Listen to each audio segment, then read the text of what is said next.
I'm not going to allow motherhood to strip me of my womanhood. People cannot aspire to what they don't see. It is so easy to lose your identity as a mother because you can get so consumed in the busyness and the requirements and the responsibilities, rather, of motherhood, where you put all your other, God-given tasks to the side. Today's verse of the day is from Matthew 11:28-30. Come to me, all you who labor and are heavy laden, and I will give you rest. Take my yoke upon you and learn from me, for I am gentle and lowly in heart, and you will find rest for your souls. For my yoke is easy and my burden is light. So for all you moms out there, if you need a place to give your rest, go to Jesus. Welcome to the Busy Moms Get It Done podcast, where we encourage moms that want to follow their motherly instinct and their passions. I am your host, Esther Shittu, journalist and mom of three. This week's guest is Tatiana Codner. Tatiana is an attorney and the editor of Arise Editing Services. She's also an author. Her latest book is called To the Altar with God. It sounds very exciting. Prayers and declarations for engaged couples. Thank you so much for joining the podcast, Tatiana. Thank you for having me. I'm very excited to be on this platform. And again, thank you for the invitation. No, thank you for joining. So I always like to start kind of knowing what my guest journey is into motherhood. So like what were your thoughts when you were younger? Were you thinking about motherhood? Was it something that you're like, I want to be a mother? Yes. So a little bit about my upbringing. So I am the firstborn to my parents. They have 4 kids, so I have 3 younger siblings. And growing up, the relationship that I had with my parents was very tight knit, I would say. Both of my parents are immigrants from Jamaica as well. So I was sort of their, the first generation American, young girl there trying to like figure it out and making decisions as far as like schooling and everything like that. And yeah, I think that they nurtured me very well. They allowed me to grow in my gifts and my talents. And without getting into too much detail, they raised me well, just to say the least. And as far as my relationship with my mom, she always kept and continues to keep a very open relationship with us, in the sense that I never felt uncomfortable going to her about anything that I was going through. She's like my number one cheerleader to this day. Even yesterday, just a fun story. My youngest brother is 11, so there's quite a bit of a gap there. I'm almost 30. My youngest brother is 11, so he's now in like his sports phase, and I was just watching videos on my sister's Snapchat of them at his basketball game yesterday, and my mom was like cheering. You would have thought she was the only parent. I'm in my head like, wow, like I want to take this, quality from my mom. Like she cheers us on with everything that she has going on. And so I definitely take my inspiration and my pattern of motherhood from her. Because talking about busy moms getting it done, a mom of 4, working full time, keeping the home. And I saw that growing up.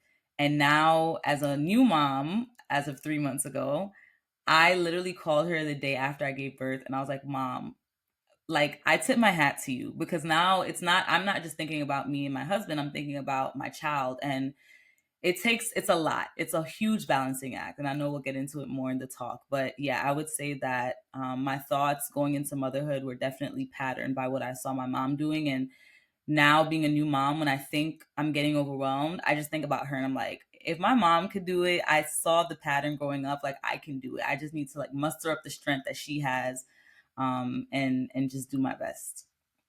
No, that's so inspiring. And congratulations on your Thank son, you. right? Yes.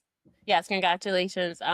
It must be like pretty like new and exciting, but also overwhelming. You remember, like they always say, like, who let us take these kids home? Like, like one day later, it's like, here's your kid, goodbye.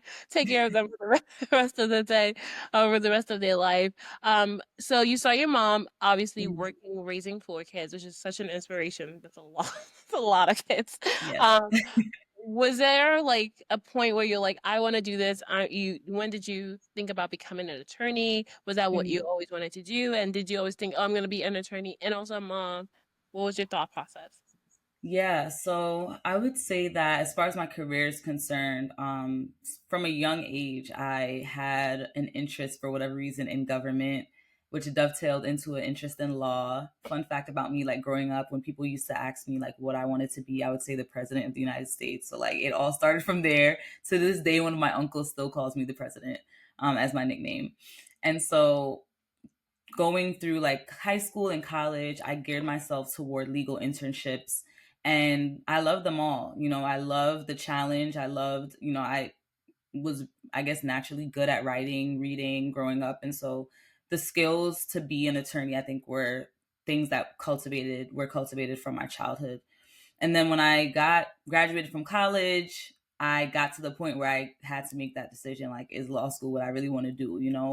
Everyone who I spoke to about law school always talked about how big of an investment it is, how expensive it is, how hard it is. And so I was like, let me make sure this is what I want to do before I jump into it. And I did work for like 2 years after I graduated from undergrad. And about a year and a half into that is when I decided, you know what, let me take this next step to go to law school. This is something that I've always wanted to do. I knew I wanted to have a professional degree, whether it be, JD, MBA, and all of the masters, whatever it is, and all of the ones that I went through that I would be interested in. Law was the only one that really like gave me a passion. And at first I was almost afraid of launching into it because, again, all I ever heard about law school was how hard it was. In fact, some of the attorneys that I like interned with, they're like, don't do it. It's like so taxing. And I was just like, no, I think this is a part of my purpose. And so that was always, I always knew I wanted to be an attorney. And now, kind of parallel with that, I actually have, so my husband and I have actually been dating since we were 15 in high school.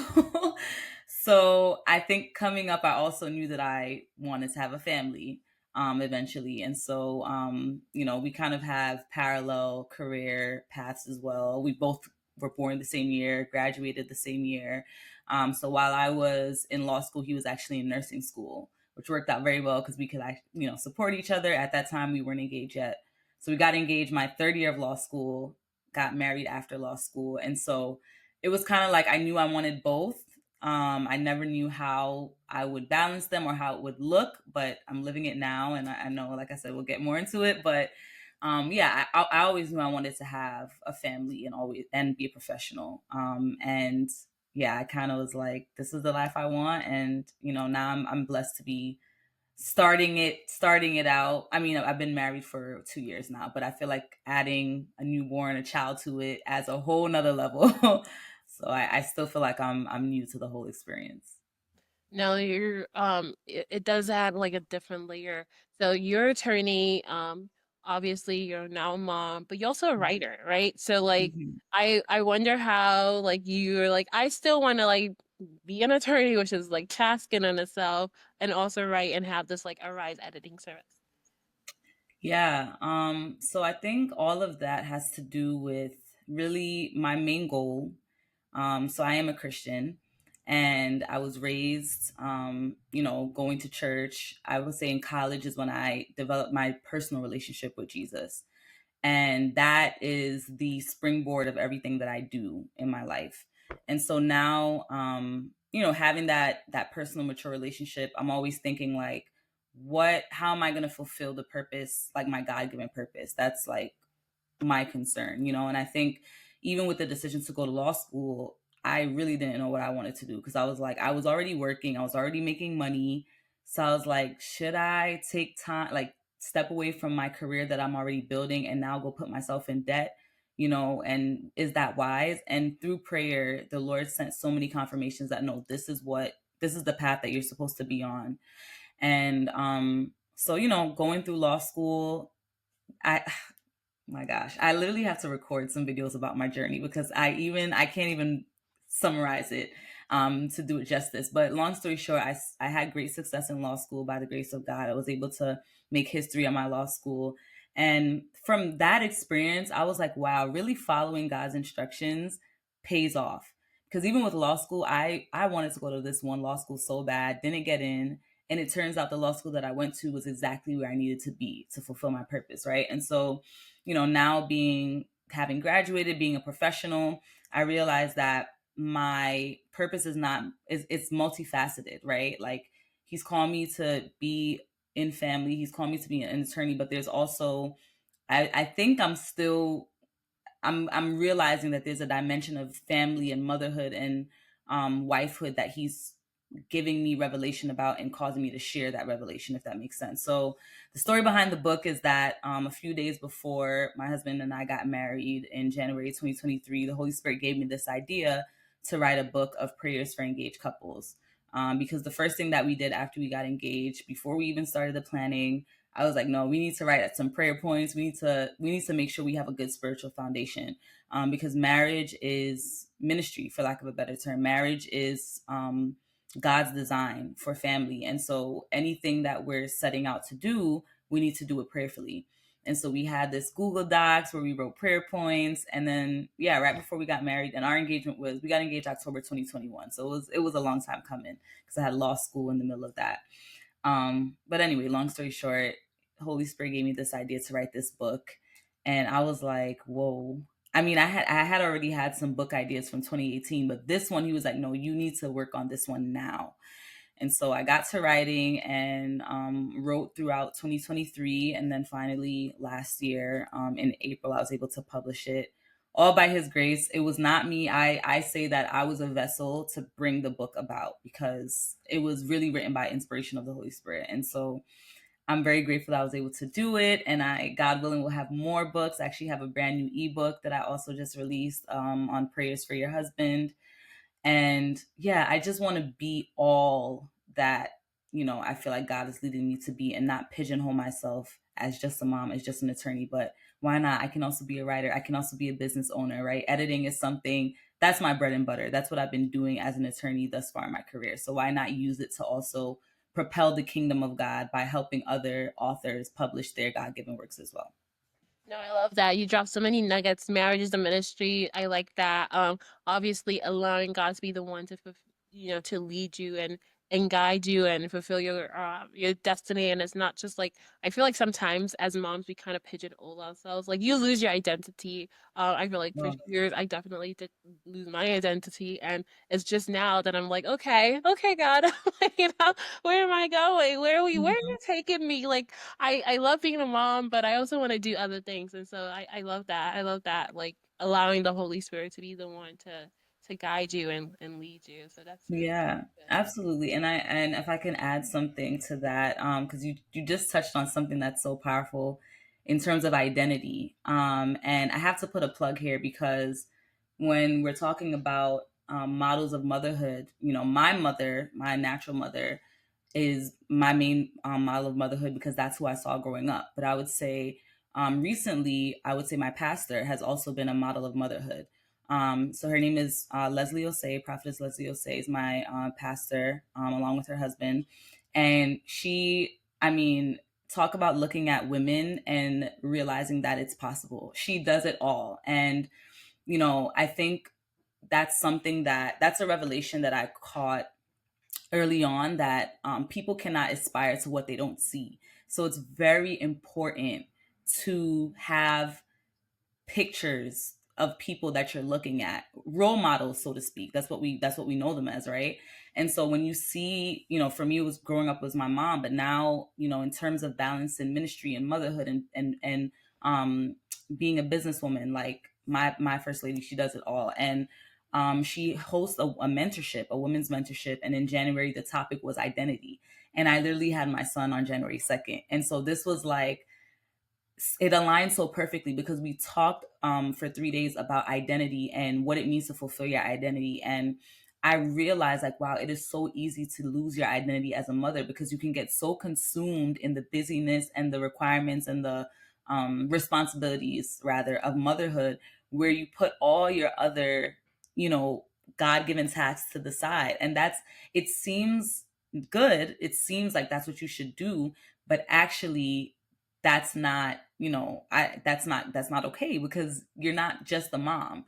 You're called to be everything that God has called you to be. And I'm just so excited about this topic because I recently, as of last week, have been reading Proverbs 31. And I know we always talk about the Proverbs 31 women. I was like, you know what, let me read this for myself. And I am just blown away. There's a verse that I read, and it's verse 16, in the Amplified Classic version, and it says, "She considers a new field before she buys or accepts it, expanding prudently and not courting neglect of her present duties by assuming other duties." And I'll just stop there. That's the first part. And so it's talking about how the this woman, she buys a new business, she buys a new field, and she does not neglect her present duties by assuming other duties. And I was like, oh snap. That's That's a very biblical powerful. principle. That is a biblical principle. It's not because you become a new mom that now your career goes to the side, your books go to the side, your podcasts go to the side, all the other dreams and visions go to the side. No, God has given us the grace as women to do it all.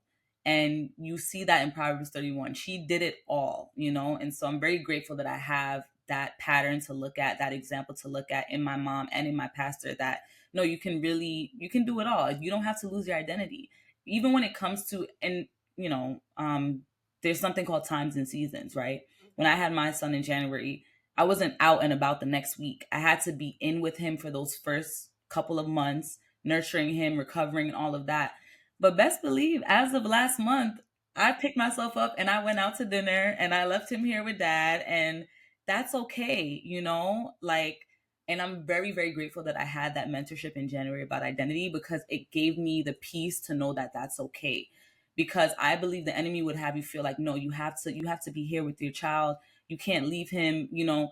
And it's like, no, we still are women, you know. We're mothers and we're women and we're sisters and we're just girls, right? So I went out to a nice dinner, actually hosted by my pastor, and it was amazing, you know. And people were like, you just had a baby? I'm like, yes, because I'm not going to allow motherhood to strip me of my womanhood. Mm, Ooh, that was that was good. good. I'm not gonna That was good. strip me of my womanhood, right? Like we naturally, we want to go out, we want to do our nails, we want to do our hair. Like that's okay, you know. So I think that busy moms, we should be empowered to do that, and we should know that it's biblical to do so. Amen. No, that was those are caught all of those nuggets. Speaking about like what you see, right? You mentioned something about like being able to like what you I forgot the way you phrased it, but you phrased it so eloquently. So my first introduction of you was the reel where you took your newborn to the courthouse, Mhm. and where you worked, and I felt so inspired by it. I was like, oh, I have to reach out, reach out to you. I have to talk to you because I thought that was so beautiful and that was so inspiring. Now that you are mom, obviously you've spoken to a little bit about identity, but what else do you think that from that experience, how else will you continue to show your kid like this is what I'm seeing and this is what you see, what you know what you become again? You said it so Yes. eloquently. Yes, yes. I think the way I phrased it is, you can't aspire to what you don't see. And that is, I think, a mark of my life trajectory. So just a little bit about my educational story. So I grew up in the Bronx, New York, going to Catholic school.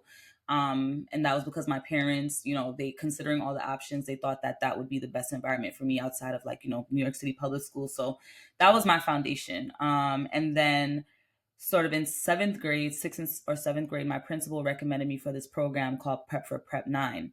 And it's basically a program based in New York for students, to be prepared to go to like prestigious day schools or boarding schools. So I had no idea what this program was. Obviously, I was just, you know, in junior high school or whatever it's called. And then she recommends me for this program. My parents, being the supportive parents that they are, as I said earlier, you know, allowed me to go apply for it. And then lo and behold, I get into the program, we go for the meeting, and my mom finds out that there's a boarding school component, that this is actually to prepare me to go to boarding school. And she was shocked because she had without going into too many details, there's kind of two features of the program. One prepares you for day school and one prepares you for boarding school. So I actually didn't get into the day school one, and then I reapplied for the boarding school one, but she didn't realize that the second one was for boarding school. Long story short, she's like, all right, this is my firstborn daughter. Am I going to let her like now move away from home at 13 to go to high school? But you know, from what she says, she just felt confident and felt, you know, peace about allowing me to do that. And so at 13, I went to boarding school in Windsor, Connecticut. And so I was living away from home on this high school campus with other, you know, students from all over the world.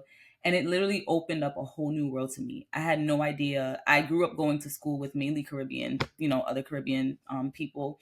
And now I'm literally sitting in class with people from India, Asia, you name it, like all over the world, and hearing about their different experiences and different childhood upbringing stories and what they did for the summer and all of this, and encountering people with different levels of wealth now.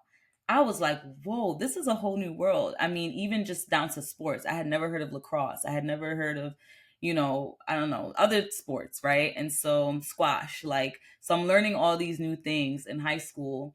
And had I stayed in the Bronx where I was from and gone to, the Catholic high school that I was planning to go to, I probably wouldn't have had that expanded worldview that I gained from that boarding school experience. And so that, I think, was the start of me understanding, like, wow, how can I aspire to do certain things? How can I aspire to attain certain things if I don't see it? And I think I also have a passion for mentoring students. And I see that, it's always like, for me, like I said, I would have just gone to the Catholic high school in my neighborhood because that's what I saw. That's what I knew. I didn't know there was a whole world of boarding school out there. So it's important to me to expose my child to what's possible, right? And my whole thing about bringing him to the courthouse, I happen to be in the area because the courthouse is in White Plains, New York. And I said to my husband, I'm like, he's still pretty fresh. They tell you not to bring your baby around, people. I was like, it's fine. He'll be fine. I'm going to bring him to meet my judge. I'm going to bring him to meet my co-clerks. And so we went. I told my husband to capture some clips because for me, it's like, wow, I grew up as a first generation American. What I saw my parents, my mom is a nurse's assistant, my dad is a entrepreneur, and I saw them working so hard. And now I'm able to expose my child to this, high governmental building office, like, and not for any bad reasons, but because I'm working here as an attorney. And so I just thought that would be a powerful memory to capture, that, wow, like at this young, my son was able to see, what his mom is doing. And I pray and I'm confident that he'll bring me to the White House. He'll surpass whatever I'm doing, because he'll stand on our shoulders, my husband and I's shoulders. So that was the story behind the courthouse reel. And I'm so blessed that someone, saw it and was inspired by it. No, I love it. I was like, this is breaking generation. Yes. You're Yes. imputing like what you want and you're starting them young. Although some people are like they're too young, and it's like, no, what you want to see is what you should, what you should start to show them. Going back to being like an attorney, were you ever scared that obviously you spoke that like a lot of people told you right away being a lawyer is going to be a lot. It's very time consuming. It's very money money Mhm. consuming. Were you ever scared about what that might mean for your child or having a child with that career? We have a child like there's this narrative that sometimes when you have children, women have to slow down. And sometimes I feel like sometimes it is true, like you mentioned, there are seasons. But Mhm. did you ever consider, well, maybe I should wait a little bit longer, or what did you think in that process? Yes. So I'm living that question right now. Having just had my first child. And so um I would say that I definitely am. Yeah, I actually don't know how it's gonna go. So right now, as we speak, like I just said, I just had my child in January, and I'm in between positions. So after graduating law school in 2022, thus far I've been clerking for federal judges, meaning helping them write their decisions, all of that, and the time commitment of those jobs wasn't as um demanding as the job that I'm going into. So now I'll be going into a big law firm essentially. And that notoriously requires a lot of hours of work during the week, even some weekends. And so I literally don't know how it's going to go, but I trust and I pray that the Lord will give me the grace to do it. And so my whole thing was like, I believe that whatever the Lord has called you to do and all the different facets of that, He'll give you the grace to do it. And that's my prayer point right now. Like, Lord, give me the grace, give me, and grace is just supernatural ability for something that we in our human mind think is not possible to do at the same time and do well. Give me the grace to do it, right? And so I would say I don't want to. I would say I guess scared, but I'm confident that I'll be able to by the help of God, not by my own strength, but by His help and with the support that He's given me. Because yeah, indeed, right now, like I mentioned to you, I'm in between jobs, so I decided to start my new position later on in the fall so that I have a good amount of time with my firstborn bonding and just getting into motherhood. And then once I get into work, I will, if I've learned nothing else as a new mom, I've learned that you cannot do this alone. And so I will be relying on my support system, my mom, my mother in law, my husband, because I do want to get this new chapter in my career started, because I'm actually going into a whole different area of law now. I'm going to be doing real estate law. So it's a brand new chapter, a brand new workplace, a brand new work schedule, demands, all of that. But I trust that I'll be able to do it, and that as I said, I look at my mother and my pastors as models, and I'm like, you guys are doing it all and you're doing it well, right? You're able to still mother and father your children, but be successful, working parents and entrepreneurs and pastors and everything like that. So I trust that it's possible. And if others have been able to do it, I know I'll be able to do it in my own way with God's help. Yeah, I love what you said about grace being supernatural, strength and supernatural power, because I feel like a lot of times we do, as mothers, we do need that like grace, right? To do everything, because you just have so many balls that you have to juggle, you have to remember. And I think like God just naturally gives us that grace, because like, how come I remember this, that, and the third? But like, it requires also being able to say, like, I need it more, I need it more and more and more and more. Yes. So that's definitely needed, I would say. So put to you, you've kind of already touched on this, but like if you can think about it, what does being a working mom mean to you? Yes. I would say being a working mom, it really, really means arising in all of the different arenas and facets that God has created you to be. As you just said, women are amazing. Simply put, like, we are amazing. I think to be able to, even in the season like when I just had my child, and I'm not all of a sudden now a mother, not a wife, right? I'm still a wife. So I still have to maintain my home. I still have to make sure my husband is set, that he's still working, so I have to make sure he's still set. And I think if the Lord has commissioned us to do all of this, He's not going to let us, He's not going to leave us high and dry. He's going to give us the grace to do it. And, going back to Proverbs 31, it says that, her children arise and call her blessed, and her husband also praises her. Why would her children and her husband be praising her and calling her blessed if she wasn't good at what she was doing? And in that same chapter, it says that she also buys a field. She sells linens, she sells clothing. Like, she's a working mom. That's who she is.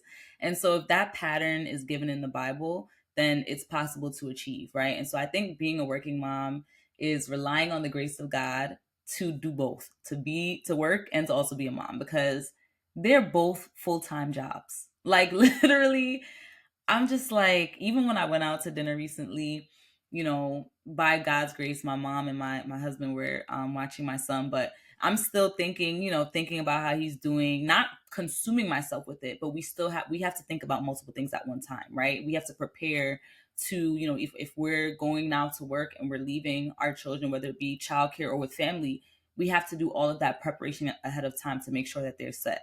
And so if nothing else, I've realized that we are some of the most powerful administrators in this world. Like, to be able to think, to plan, feeding times, sleeping times, pumping, all. I'm like, just to even go to church recently, to go back to church, I'm like, I have to think about what I'm going to pack in his bag. I have to bring my breast pump. Where am I going to store the milk that I pump while I'm at church? Like, we're thinking about a million things, backup clothes. What if he has a blowout? Like, let me, so, being a working mom is relying on the grace of God to do all that God has called you to do, and to do it well. That's what it means to me. Nice. you've kind of spoken a little bit also about this. And I wanted to know, what sacrifices did you make with motherhood or your career for both to exist, and what sacrifices do you see other women making? Mm. I would say that as far as sacrifices, I would definitely say sacrificing time with your child. Mm. And I want to say that carefully because I think that, we have to be careful as mothers to not think that we're called to be with our children like 24/7. And I'm still unpacking that concept because I'm thinking about it and reflecting on it now in this season, but it's like we have that natural nurturing component of us where we want to be with our children, even when it just comes down to like just me being here with my husband, right? Like even right now I'm like, I have to be confident and content with the fact that he's fine. Like he's with dad and he's fine. Like he doesn't need me 24/7, right? So when I say sacrificing time with your child, there's an aspect though of like as naturally as a parent, whether mother or father, you want to be there to see their first steps. You want to be there to see the first time they crawl, the first time they roll over. And so, when you're now a working mom and you have to leave your children with, wherever you have to leave them and then go to work, you're sacrificing those memories, getting those memories firsthand. And I think that's significant. That's a big sacrifice. Like I love my child and my future children already. Like I'm like, I want to be with them every waking moment. My phone is full of videos at this point of every little thing that he's done in his 3 months of life. Yeah. And so that is a sacrifice. And I truly, I like now in that experience, I am constantly just tipping my hat to working mothers because, especially those that are going back to work after 6 weeks, I'm like, I was not ready to go anywhere at 6 weeks. I was in my house. Like, now to think about leaving your child, like, I'm like, no, I don't know how, but we do it and we do what we have to do because that is the superpower that we have. So I would say, yeah, sacrificing those time, those special moments, and career. I mean, for me, I think family comes first. So like whatever, like however, I believe in excellence, right? And so I do know that there are going to be times when I'm working and I'm going to be like, listen, I have to get this deal done. And so, I can't be with my child right now, or I have to go into the office and not work from home this particular day. And so there's sacrificing to be done on both sides. But I think all in all, it comes with a mature perspective to know that, listen, I'm still able to do all of it and I'm able to do it well. And if I miss my child's first steps, I'm going to be sad, but I'm going to be confident knowing that I'm still being who God has called me to be, by going to work and also arising as an attorney. So I think it all comes from a mature perspective, not beating up on yourself, not being sad, just understanding that this is what comes with the territory of being a working mother. No, I like it that sometimes you just have to accept that you can't do both at the same time. And I'm still struggling. It's struggling with, not easy. It's not easy. I'm struggling with that because I'm like, oh, I would know with me 24/7. Yes, I want to be with him all day, but I'm like, no, that's, maturity is realizing that your children, they'll be okay without you for a few hours. It's a balance because Yeah. obviously they need you, but, you also need to be all the other things you're called to be at the same time. Thank you so much. I wanted to ask you, final question here. Is it possible for women to have it all? How can they be the mother they want to be while still on this career journey? Yes, I would say enthusiastically, yes. And Mm. I would encourage anyone who's listening, whether you're a new mom, a seasoned mom, someone who's praying to be a mom soon, you can do it all. Do not let motherhood strip you of your womanhood, who God has called you to be. Like I said, the Proverbs 31 woman, she was a virtuous wife. She was a woman who her children called her blessed. Mm. Her children loved her, and she was also a businesswoman. She also managed others. She had help in her home. And so by way of that scripture, it's not even my opinion, it's biblical sound teaching that you can do it all. And I pray for any mother that's out there that the Lord will continue to give you and us, give us, all of us, the grace to do it. But yes, it's possible to do it all, and we will do it all by the grace of God. And we will be we will be fulfilled doing it, because that's another thing. You don't want to be doing it all and then you're empty, Mm. right? And then you're burnt out. No, you're going to be fulfilled, and we are going to be fulfilled knowing that we're being who God has called us to be, and He'll give us joy in doing so. I mean, being a mother, I'm like, oh my gosh, this is the absolute greatest joy of my life, to see that the Lord has blessed me with this gift of a child. And so, yeah, you can do it all, you can have it all, and you can be happy doing it as at the same time. Well, thank you so much, Tatiana. I really appreciate your time. And to all our audience and listeners, please feel free to reach out to Tatiana. What is your Instagram handle or where people can find you? Yes. So my personal Instagram handle is T underscore beautifully made. That's where our lovely host saw my reel. And then my business Instagram is Arise Editing Services. So I offer editing services for authors, also resume review and contract creation for business owners. And yeah, that's where you can find me. Instagram, Facebook, Tatiana Codner. And yeah, feel free to reach out if I can be a resource. God Perfect. bless you all for And listening. and LinkedIn as well, right? I think. LinkedIn, yeah, Tatiana Codner as well on there. Well, thank you, and we will see you next time. Bye. Thank you so much.